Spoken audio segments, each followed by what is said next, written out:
Pete, league season's over a couple of weeks. Are you enjoying the break so far?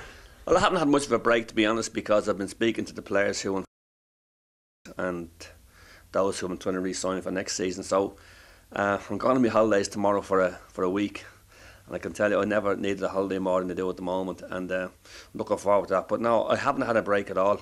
Like, I haven't had a break now for almost 2 years for one reason or another. So, tomorrow now this thing is coming at the right time for me. So you have been busy. You've re-signed some players. You hope to re-sign some soon after you get back? Yeah, well, I've been doing a lot of groundwork this week in relation to players that we want to bring to the club. I've spoken to four players so far this week, and I'm going to hopefully have a positive response when I get back. I'll be very, very hopeful that at least 3 of them will come on board anyway. And then, as I said, the few lads from last year who have committed themselves to the club, just 3 of them actually re-signed. Chris Benyon, Derek Pender and Derek Doyle. And then Ryan Guy is on a 2-year contract anyway. So other than that, then we've had a positive response from Danny North, Gary Rogers, and there was one more. I'm trying to think who it was now at the moment, but Dave McCahey. So there's a few more are kind of hemming and hawing about it, but I'm not going to wait around. I'm going to move on and make sure that we're not caught like we were last year, waiting for players to make their mind up. I've given them all a deadline of Saturday week, which is the 20th. Funny enough, the night of the supporters get together, and we'll know then the situation may be a lot clearer by then, because that's the deadline, and after that then they're gone. I suppose at the start of the 2010 season you had re-signed about 4 or 5 players, so there was a lot of unfamiliar faces at the start of the year, but they all gelled together. I think we had a great season, so will it be the same again next season? A lot of new faces, unfamiliar people? Well, obviously the way things are going at the moment, I would expect there will be at least 8 new players coming into the club. We have some good young players from last season who will complement the squad. There'll be at least 4 of them from the under-20 team will step up this year. We've seen Sean Stewart last year make the breakthrough, and he'll be definitely in the mix this year. And there's a couple more lads there, but we need to get at least 8 players, and the 4 of those lads will give us 12. So it'll be more or less a kind of a mix and match again. But the core of the squad who finished the season for us will be there. Obviously Dave McAllister is supposed to have signed for Sheffield United, but here he hasn't. Next minute we hear he hasn't. So he'll be a big loss to us. So my main concern will be to replace him.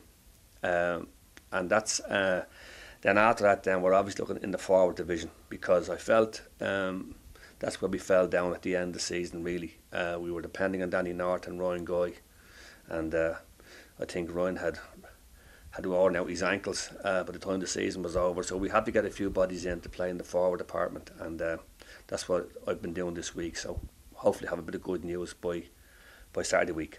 Because last season we were 3rd highest league goal scorers with 55 goals, so we weren't falling short in that department, but there was nobody who reached double figures. Is that something that maybe concerns you a bit? It does, because we haven't had that. The previous year was the same, and Vinnie Farty started the season off great, and I thought he was going to be the one.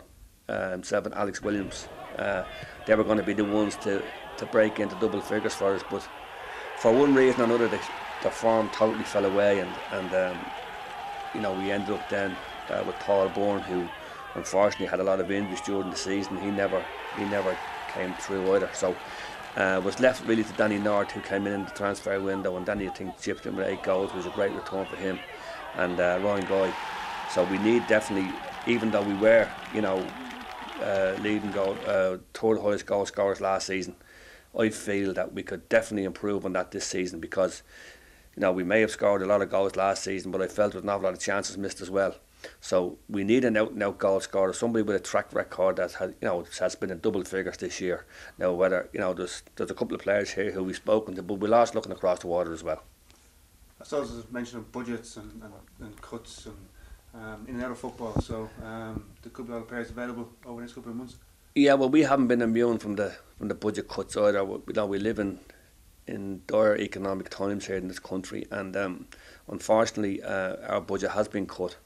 But we still have a healthy budget, and we have, a bit of stability in this club that a lot of other clubs don't have. And I've been stressing upon that to the players, that it's not all about the money.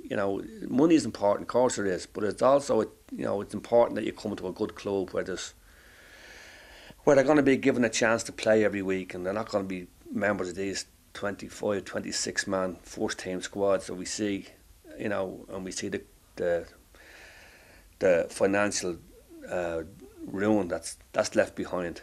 We'll have hopefully about 18 players or so, with a few young lads, and that's the way we're going to go. We have to live within our means. We've heard that so many times in this league, but I have been very, very conscious of the fact that when I came to Pats, there was a totally different sea change than there was, for the couple of weeks I was there at the end of last season, 2009, and those days were gone. And what we have to do now is, we have to try and start developing our own players. We got a good under-20 team into the club this year for the first time now in a long time, and we have to try and build on that. The A Championship, I think it's well known my views on that. So what we're going to try and do next year is amalgamate the A Championship team and the under-20 team from last season, and they will be the future for Pats, and we can get 3 or 4 of those who actually make the breakthrough into the first team on a regular basis, just like Sean Stewart did this year. Then it'll be well worth the effort, because it's the same players here in this league being recycled from club to club, and there's no real future in that. But unfortunately, that's the way it is in this league. It's unique in that sense that it's a league that's probably a lot of people frown on, but it's still very, very hard to win.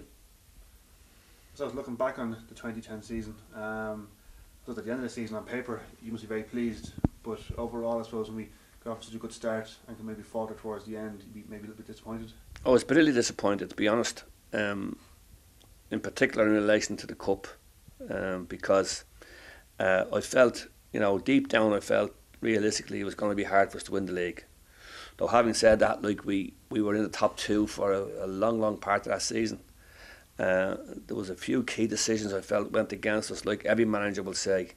One referee in particular, I felt gave penalties against us on 3 different occasions when totally unjustified in my opinion. We've looked at the DVDs and the replays and no way, and that had a big bearing on our league standing in the end, because it knocked the stuffing out of us, especially the 3-2 defeat out in UCD. That set us back big time. There was a penalty given in that game in particular that was no more a penalty, but I was bitterly disappointed to lose the cup semi-final, especially after getting out of jail up in Tallaght with a last minute goal. And I felt that was our best chance of a trophy this year, was the FAI Cup, given the fact that I did say at the start of the season that it was the holy grail for Pats fans, and I probably didn't do myself any favours, but I always believe in being honest, and I felt that was going to be our cup this year.